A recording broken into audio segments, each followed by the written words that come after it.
Oke. Nah, selanjutnya ini ada pengelompokan data kuantitatif. Nah, ini untuk data kuantitatif ya, kuantitatif aja. Jadi dia data yang sudah diangkakan. Ada yang disebut dengan data diskrit dan ada juga yang disebut dengan data kontinu. Nah, data diskrit ini itu ada dua nanti namanya nominal dan ordinal. Sementara kontinu nanti ada dua juga yaitu interval dan rasio. Nah, untuk data diskrit itu sendiri, ini diperoleh dari hasil menghitung atau membilang atau mencacah, jadi menghitung gitu ya. Data ini berupa angka dan bilangan bulat. Jadi dia pasti bilangan bulat, nggak ada bilangan koma-koma. Contohnya adalah jumlah pasien yang menggunakan BPJS. Nanti ada berapa gitu kan, dihitung pasien yang menggunakan BPJS itu ada berapa. Lalu contoh lagi jumlah pasien yang tidak menggunakan BPJS ada berapa kan dihitung. Lalu kalau data kontinu ini data yang diperoleh dari mengukur. Misalnya tinggi badan kan kita peroleh dari mengukur tinggi badan atau berat badan atau apa ya, banyak ya yang dari mengukur. Nah, data berupa angka dalam bilangan real. Datanya itu dari minta hingga sampai tak hingga. Jadi koma-koma juga termasuk. Nah, ini ya. Ini contoh aja nih, data kekasaran permukaan gigi itu kan satuannya milimeter, berarti bisa diukur. Lalu data berat, data panjang, nah itu disebut dengan data kontinu. Oke, selanjutnya ini skala pengukuran data yang ya. Nah, data skala nominal dan ordinal itu dikelompokkan sebagai data diskrit, kemudian interval dan rasio itu dikelompokkan sebagai skala pengukuran untuk data yang kontinu. Nah, data nominal contohnya apa skala data nominal? Contohnya adalah jenis kelamin. Jadi dia hanya bisa dibedakan berupa kategori ya laki-laki dan perempuan. Kemudian agama juga termasuk nominal. Agama itu kan misalnya Kristen, Hindu, Buddha, Islam, Protestan, Katolik gitu ya. Nah dia kan eh, hanya bisa dibedakan, tetapi tidak bisa dijumlahkan. Kayak misalnya laki-laki ditambah perempuan terus sama dengan apa gitu nggak bisa kan? Dia hanya bisa dikategorikan saja. Itu yang disebut dengan data nominal. Contoh lainnya apa? Data nominal. Contoh lainnya selain jenis kelamin dan juga agama, contoh lain data nominal apa? Ada yang tahu? Banyak ya. Suku gitu kan juga ya, suku Jawa, misalnya suku Sasak. Nah, itu kan nggak bisa dijumlahkan, dia hanya bisa dikategorikan saja. Nah, kemudian selanjutnya ada data skala ordinal. Skala data ordinal ini berarti dia ada tingkatannya, tetapi juga tidak bisa dijumlahkan, tidak bisa dilakukan operasi matematika. Jumlah kurang, bagi, tambah, nah itu nggak bisa. Tapi bisa ada tingkatannya. Contohnya yang paling gampang itu adalah tingkat pendidikan. Nah, dia SD, SMP, SMA gitu kan.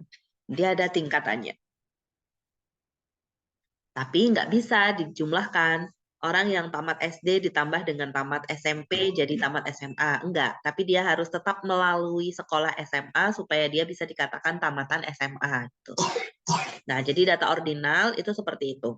Dia punya tingkatan, tingkatannya ada yang rendah, ada yang tinggi gitu ya. Tapi nggak bisa dijumlahkan. Lalu skala data interval. Skala data interval ya, ini contohnya adalah suhu. Suhu 30 derajat Celcius, suhu 0 derajat Celcius gitu kan. Terus berapa lagi suhu? Nah, seperti itu ya. Itu contohnya interval. Kemudian juga ada nilai mutu. Nilai A. Nilai A itu berkisar antara berapa? 80 sampai 100 misalnya seperti itu ya. Nah, itu skala data interval. Nah, yang terakhir adalah skala data rasio yang paling sering digunakan juga. Skala data rasio ini bisa dilakukan penjumlahan, interval juga bisa ya. Interval dan rasio ini bisa dilakukan operasi matematika. Nah, untuk skala data rasio itu dia 0, kalau nilainya 0 itu memang benar-benar dia nggak ada, absolute zero. Jadi zero kalau datanya tinggi badannya sama dengan 0, berarti kan nggak ada gitu. Tapi kalau interval suhunya 0, berarti ada suhu 0 itu dingin banget gitu, membeku menjadi es. Gitu ya. Jadi bisa dibedakan antara interval dan rasio. Kalau rasio 0 itu memang benar-benar nggak ada. Tapi kalau interval 0 itu masih dibilang ada. Nah, ini lebih lengkapnya mengenai skala data nominal tadi ya. Contohnya tadi jenis kelamin, golongan darah, itu suku dan agama. Kemudian skala data ordinal juga ini tingkatan. Atau ini ada contoh kedua yaitu kemampuan berbahasa asing, misalnya pemula, menengah, ahli, gitu kan ada tingkatan-tingkatannya. Nah, selanjutnya ini interval. Tadi ya, suhu contohnya. Kemudian nilai mutu. Kemudian untuk data rasio, ini contohnya berat badan, usia, tinggi badan, dan lain-lain. Curah hujan juga dia termasuk data rasio. Kemudian tinggi tanaman itu juga rasio. Biasanya kalau biostatistik atau bioteknologi itu kan sering ngukur tinggi tanaman gitu-gitu ya. Nah, massa benda 0 kilogram itu benda tersebut berarti tidak ada wujudnya. Nah, itu bedanya dengan interval. Kalau yang interval suhu 0 derajat itu kan masih ada maknanya. Tapi kalau untuk rasio 0 itu tidak ada artinya. Berarti tidak ada. Benda itu memang benar-benar tidak ada. Nah, sekarang manfaat mengetahui skala data. Nah, untuk apa kita itu mengetahui skala data tadi? Ya, yang nominal, ordinal, interval sama rasio itu penting ya kita ketahui supaya kalau kita mau menentukan analisis statistik yang tepat itu kita bergantung dengan skala data tersebut. Jadi misalnya kita mau pakai apa ya analisis statistik yang sering kalian dengar misalnya regresi ya. Regresi. Pernah dengar nggak nama apa namanya metode statistik analisis statistik regresi gitu? Katakanlah kalian pernah dengar ya, ini cukup sering digunakan di penelitian-penelitian atau ANOVA misalnya. Pernah dengar nggak di penelitian sering tuh ya, ANOVA sama regresi. Kalau bioteknologi itu sering dia pakai ANOVA atau regresi. Nah itu kalau regresi kita harus menggunakan kedua datanya itu berupa rasio atau interval. Jadi nggak boleh tuh datanya ordinal ataupun nominal untuk analisis statistik regresi. Tapi kalau untuk yang apa namanya ANOVA itu kan ada dua variabel minimal ya ANOVA. Nah variabel bebasnya itu harus nominal, variabel terikatnya harus rasio atau interval gitu. Nah itu manfaatnya kita mengetahui skala data yang akan kita lakukan penelitian untuk menentukan analisis statistik yang tepat gitu. Nah, selanjutnya untuk latihan. Ini kalian baca aja dulu. Kelompokkan variabel berikut ini apakah termasuk kualitatif atau kuantitatif dan kelompokkan pula menurut skala pengukurannya. Kualitatif. Coba ya. Varietas beras. Tahu varietas beras enggak? Kan beras itu banyak variasinya ya. Ada beras gogo, terus beras apa lagi? Beras apa ya? Padi gogo, ada apa lagi ya?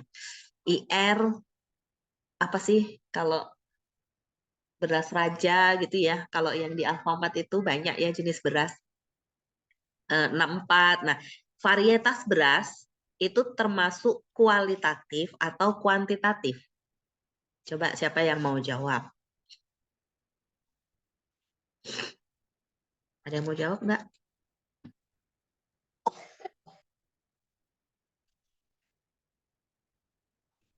Tapi kalian paham nggak nih? Ada yang mau ditanya nggak terkait data yang termasuk kualitatif ataupun kuantitatif?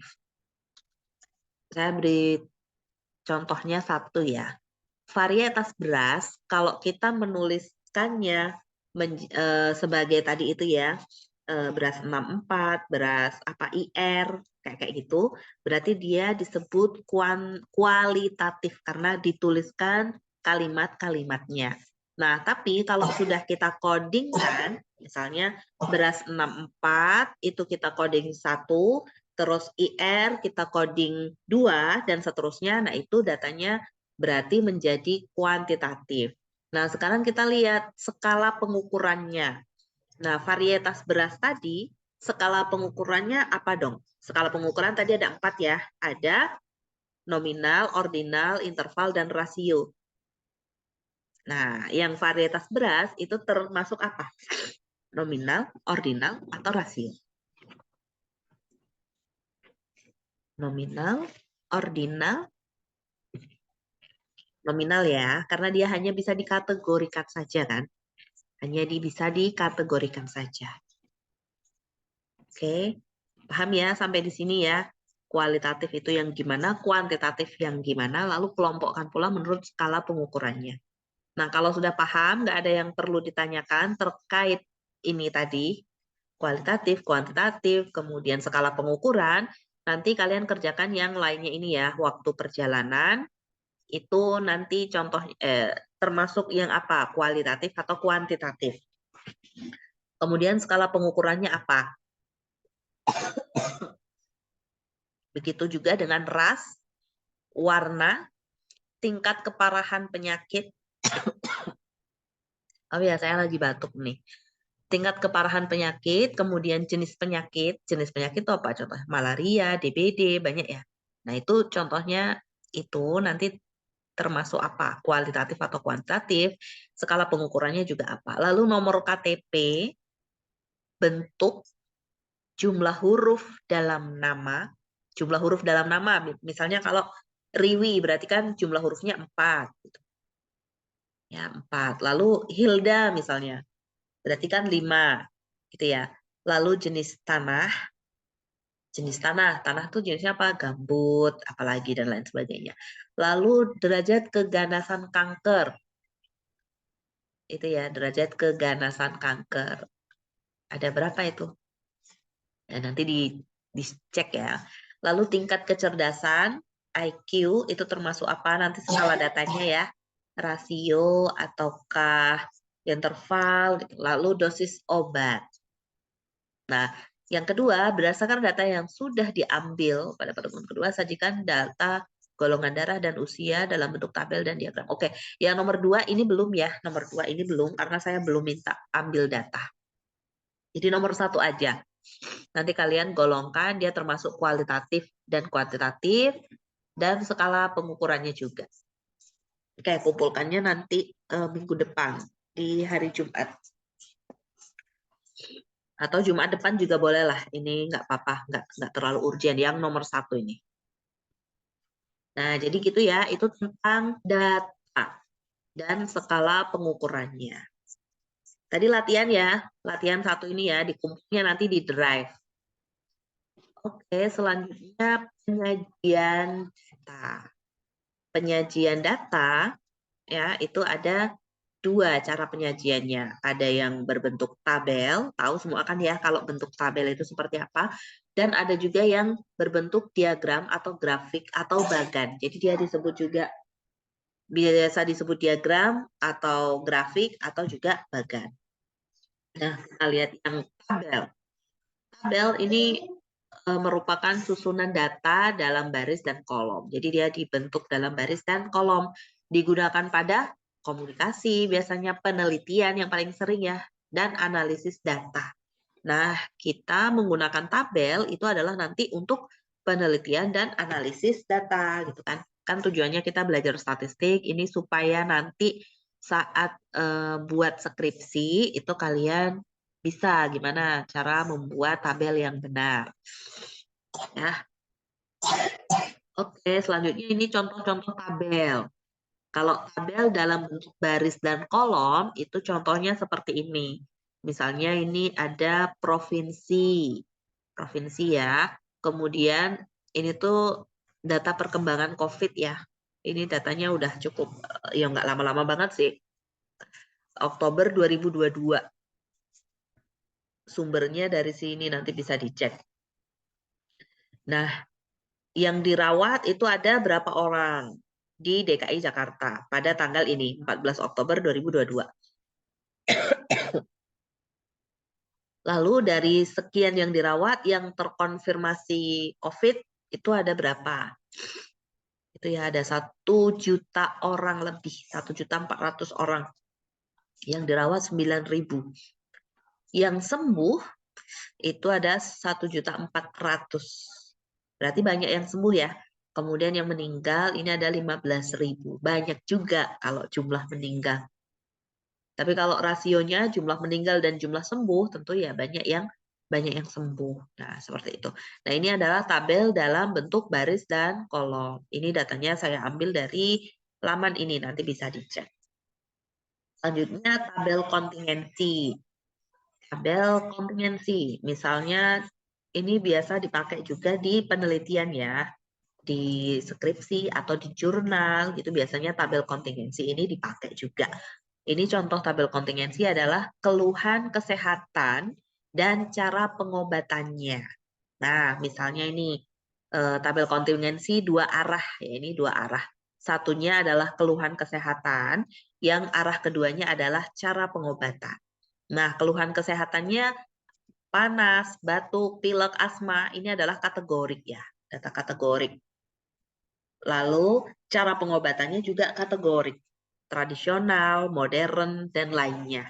Lalu yang di tengah-tengah ini datanya itu adalah jumlahnya. Misalnya, orang yang dengan keluhan kesehatan panas yang diobatin dengan cara tradisional itu ada 109 orang. Gitu. Lalu orang dengan keluhan kesehatan panas yang diobatin dengan cara modern itu ada 169 orang. Dan yang diobatin dengan cara lainnya ada 12 orang. Total sampelnya yang penyakit panas, yang orang penyakit panas itu ada 290 orang. Ini tinggal dijumlahkan aja, 109 tambah 169 tambah 12. Nanti hasilnya 290 orang. Nah, begitu juga dengan yang keluhan kesehatan batuk, pilek, asma. Ada yang diobatin dengan cara tradisional berapa, modern berapa, dan lainnya berapa. Ini jumlahnya. Lalu ini jumlahnya juga, jumlah per cara pengobatan. Cara pengobatan tradisional itu ada 494 orang. Gitu ya. Nah, ini adalah cara penulisan. Cara penulisan tabel kontingensi kalau ada dua variabel atau 2 arah. Variabel pertama adalah keluhan kesehatan, variabel keduanya adalah cara pengobatannya. Nah, gitu ya. Kemudian ada juga yang disebut dengan tabel distribusi frekuensi. Frekuensi itu ya berarti banyaknya juga. Ada tabel tunggal, ada untuk nilai tunggal, dan ada untuk nilai kelompok. Nah, untuk nilai tunggal, misalnya nih ada nilainya, nilai ulangan misalnya, nilai ujian. Ada nilainya 20, 30, sampai 70. Nah, ini frekuensinya ada 4 orang. Nilai 30 ada 7 orang. Ada nilai 40 ada 13 orang, dan seterusnya. Lalu kalau dalam kelompok, tabel distribusi untuk nilai kelompok, ya berarti nilainya ini dikelompokkan atau diintervalkan. Jadi nilai yang orang yang memiliki nilai 19 sampai 28 itu ada 4 orang. Berarti yang termasuk di sini adalah berapa nilai 20, 21, 22 gitu ya. Nah, nilai segitu ada 4 orang. Kemudian yang nilainya 69 sampai 78 itu ada 2 orang. Nah, itu tabel distribusi frekuensi. Paham ya? Ada beberapa jenis tabel di sini. Tabel baris dan kolom, tabel kontingensi, atau cross table biasanya di sini. Namanya cross table ya. Lalu tabel distribusi frekuensi. Nah, sekarang kita masuk ke diagram. Nah, kalau diagram ini teknik penyajian data juga ya, atau visualisasi data, petunjuk, maupun informasi tertentu agar mudah dipahami. Gitu ya, biasanya kita kalau lihat diagram, lihat gambar, itu kan lebih mudah paham ya. Nah, selanjutnya manfaat diagram. Yang pertama tentu saja untuk memvisualisasikan data atau informasi tadi ya, agar mudah dipahami. Lalu yang kedua, menjelaskan data secara akurat dan cepat. Ya, daripada kita pakai kata-kata mungkin akan lama. Nah, untuk menggunakan diagram itu kan cepat dan menghemat. Lalu menarik perhatian audien. Biasanya kalau gambar-gambar itu kan audien atau pembaca itu akan lebih senang daripada yang hanya kata-kata saja. Lalu informasinya juga akan lebih mudah diingat gitu. Itu manfaatnya kita menyajikan data dalam bentuk diagram. Nah, sekarang kita lihat jenis-jenis diagram yang sering digunakan. Yang pertama adalah diagram batang. Seperti ini contoh diagram batang. Ini kalau kita baca ya, hasil ternak ikan di Raman Utara pada tahun 2020. Nah, ini per bulan, Januari, Februari, Maret, April, Mei, Juni, Juli, dan seterusnya. Oh, enggak, sampai Juli aja ya. Lalu ini hasilnya, ini ada 12, berarti kan 10 lebih sedikit. Nah, ini ada 12. Gitu. Hasil ternak ikan 12 ton apa 12 kilo gitu kayak mungkin ya. Nah, satuannya tergantung ini 12 ini 12 apa? 12 kilo atau 12 ton. Nah, misalnya kita pakai yang 12 kilo aja. Nah, untuk bulan Januari berarti kan hasil ternak ikannya itu 12 kilo. Lalu Februari ada 15 kilo gitu ya. Lalu kalau ditanya pada bulan berapa hasil ternak terbanyak, berarti kan kita bisa jawab langsung nih yang paling tinggi, yaitu bulan Maret dan bulan Juli, dia sama. Lalu yang paling rendah hasil ternaknya di bulan apa? Langsung ya bisa kita lihat melalui gambar, yaitu di bulan Januari, dia hanya 12 kilo saja. Terus kalau misalkan mau di rata-rata, ini juga bisa ya di rata-rata, kan ini tinggal di jumlah nih. Januari 12, Februari 15 jumlah semuanya, lalu dibagi banyak bulan yang di sini. Berapa ini? 6, 7 ya. 1, 2, 3, 4, 5, 6, 7 ya. Dibagi 7 bulan. Nah, untuk diagram batang ini biasanya digunakan untuk data yang bertipe kategorik. Kategorik. Mana yang kategorik? Yang kategorik ini bulannya ini. Bulannya ini kategorik ya. Jenis kelamin misalnya nanti ya. Misalnya jumlah karyawan di perusahaan A berdasarkan jenis kelamin, misalnya seperti itu. Berarti kan nanti batangnya ada dua, laki-laki dan perempuan. Nanti berapa? Nah, laki-laki dan perempuan itulah yang disebut dengan data kategoriknya. Lebih spesifiknya dia nominal. Ini juga bulan, ini adalah kategorik. Lebih spesifiknya dia nominal. Gitu ya. Oke, nah batang dalam diagram batang ini bisa berupa seperti ini gambarnya ya, horizontal, apa namanya, vertikal ya dari atas ke bawah, bisa juga dalam bentuk vertikal. Jadi batangnya ke arah kanan gitu. Ya, garisnya ke kanan gitu. Oke. Nah, sekarang satu lagi adalah histogram. Hampir sama ya dengan diagram batang. Tapi histogram ini digunakan kalau datanya adalah sama-sama numerik. Sama-sama numerik, kemudian dia berupa interval.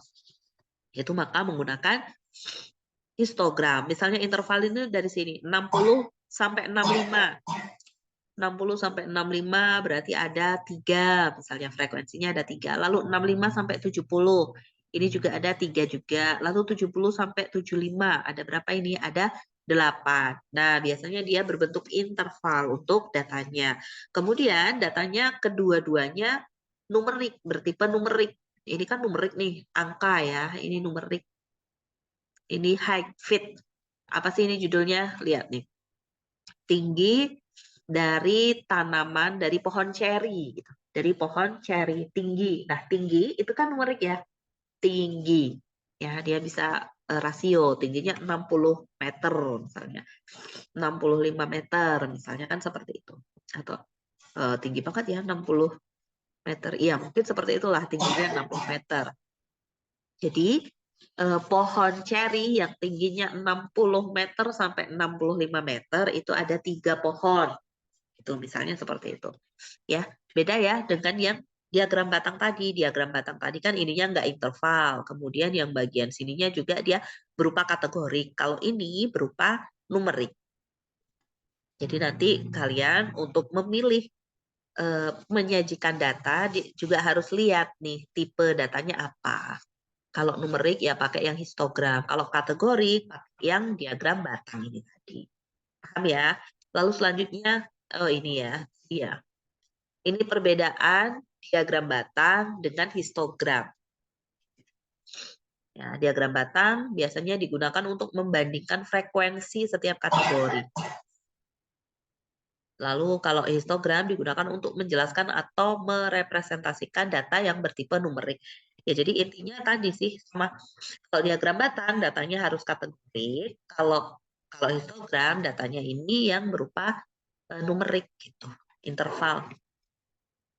Selanjutnya diagram garis. Ini jenis lain dari diagram yang juga sering digunakan. Biasanya dipakai untuk pertumbuhan yang berkesinambungan. Contohnya, nggak boleh marah-marah.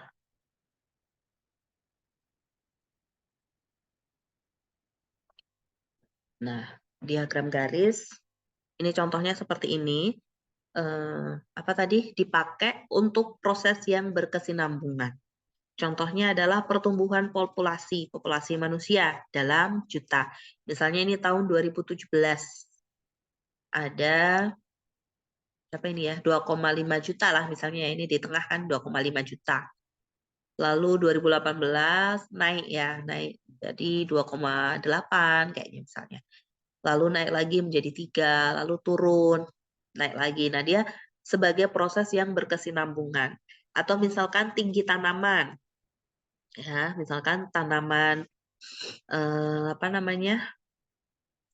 Tanaman kacang hijau misalnya di hari pertama tingginya berapa misalnya. Di hari kedua berapa, di hari ketiga berapa, atau minggu pertama biar lebih kelihatan ya kalau tanaman.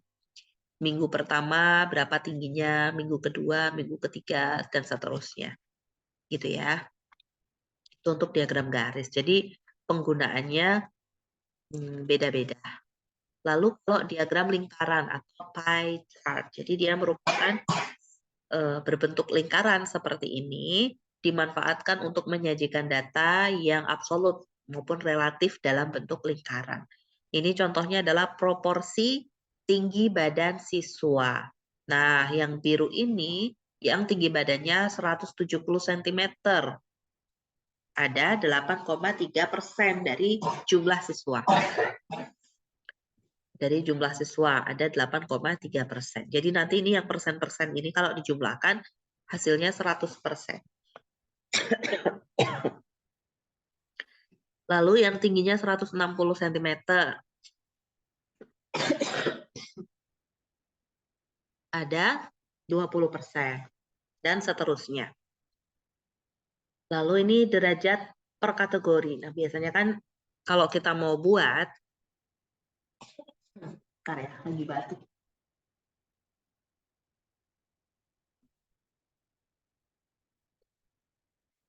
Itu dibuat derajatnya dulu kan kalau mau membuat secara manual. Tapi kalau mau membuat dengan Excel itu bisa langsung sih seperti ini. Kalau buatnya secara manual, ya kita buat dulu setiap bagiannya ini ada berapa derajat, terus diukur.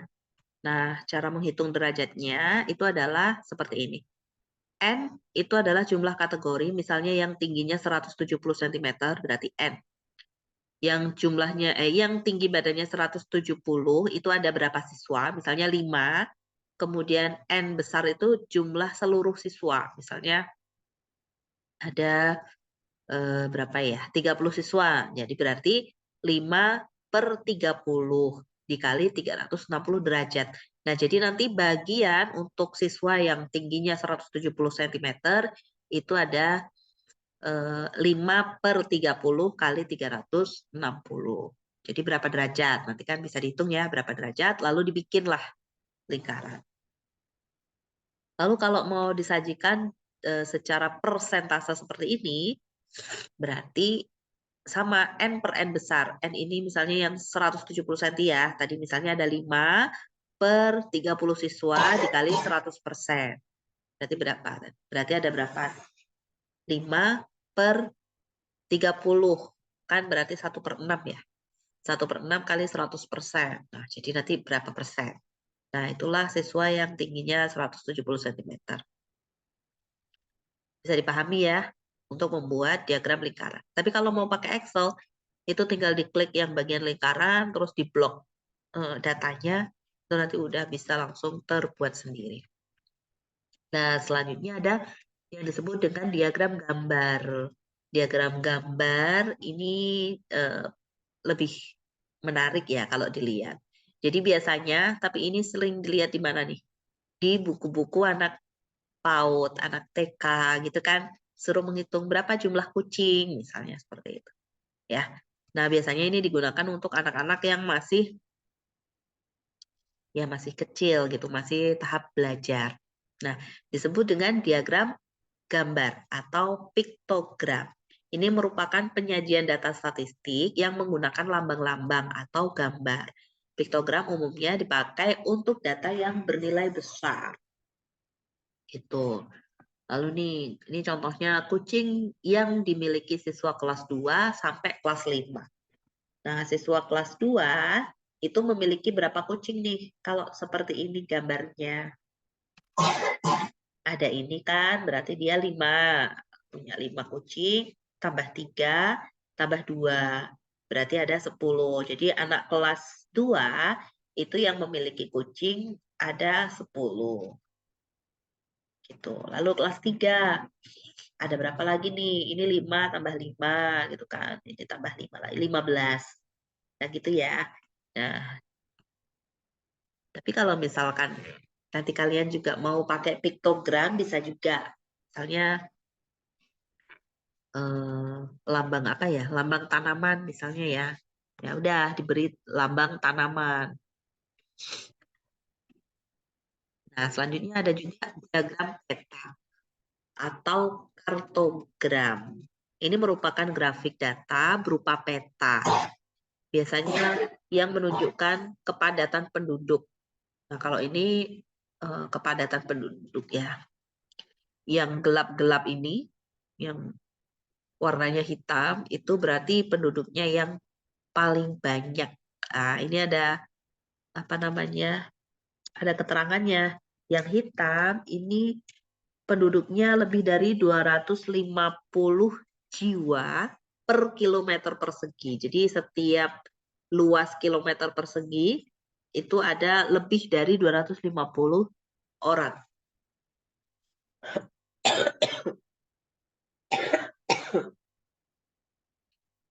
Nah, gitu.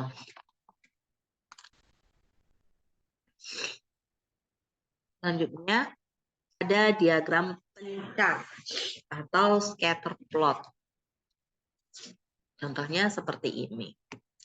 Scatter plot ya, dia bentuknya itu ada titik-titik. Biasanya ada 2 variabel di scatter plot ini. Kalau dilihat dari gambar ini, variabel pertama itu adalah berat bayi lahir rendah. Berat bayi lahir. Lalu yang ini variabel keduanya angka kematian bayi per 1000 kelahiran yang hidup. Jadi dia diagram pencar ini biasanya digunakan untuk menggambarkan kondisi korelasi antar 2 variabel. Ya, terdiri atas 2 variabel dengan nilai kuantitatif. Jadi nilainya harus kuantitatif. Berat bayi kan, berat bayi kuantitatif ya. Berat bayi lahir. Lalu angka kematian juga kuantitatif kan angka. Angka kematiannya 5 misalnya. Berat bayinya ini dalam persen ya, misalnya 20% atau 5%.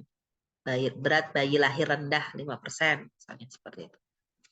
Nah, diagram pencar ini dapat dibuat dengan sistem sumbu koordinat. Sementara gambarnya akan berupa kumpulan titik-titik yang terpencar. Ya, seperti ini. Ini di Excel bisa gunakan ini, di SPSS juga bisa. Nah, nanti pada akhir-akhir pertemuan kayaknya kita juga akan belajar SPSS juga ya. Nah, kalau ini diagram lainnya. Diagram lingkaran tadi ya. Nah, ini diagram batang tadi. Kan tadi yang saya contohkan itu yang vertikal ya, tegak. Kalau ini yang horizontal. Lalu ada diagram kolom juga. Nah, jadi batangnya ini berupa kolom-kolom. Ya, bukan batang tapi balok.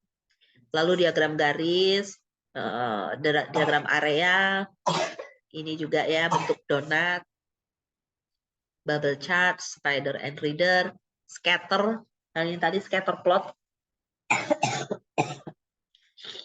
Lalu ada comparison chart.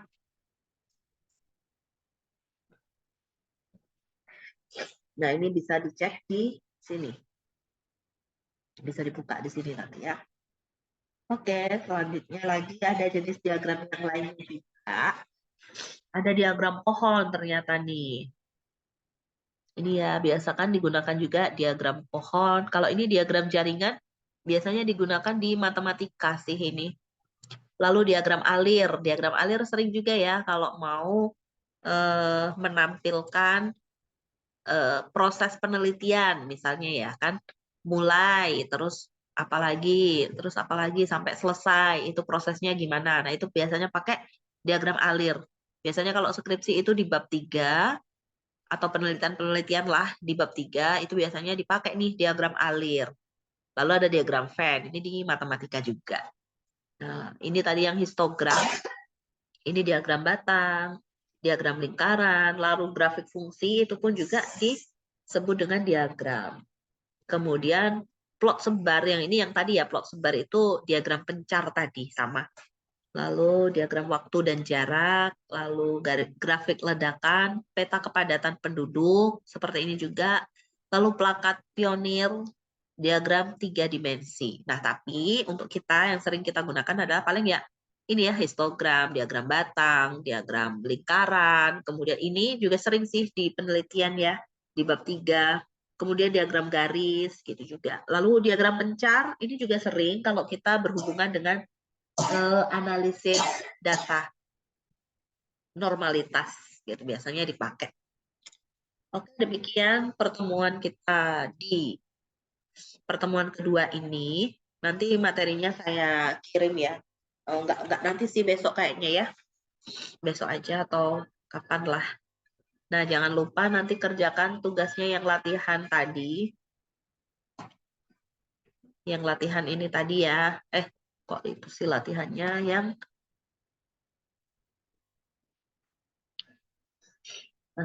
mana ya? Nah, latihannya ini nanti dikerjakan. Oke, gitu aja dari saya. Ada yang mau ditanyakan sebelum saya akhiri? Maaf ya, ini Tugasnya kami dikirim lagi. kapan, Bu? Kenapa? Dikumpulnya 2 kali Jumat lah. Tanggal berapa ya? 2 kali Jumat itu. Jumat Di besok itu. Jumat besok itu hari tanggal 20. Nah, tanggal 27 lah ya. Paling lambat tanggal 27. Nanti dimasukkan ke drive aja. Nanti saya aja yang buat drive-nya ya, biar ngumpul jadi satu. Nanti kalian tinggal masukkan ke situ. tulis tangan atau diketik, Bu?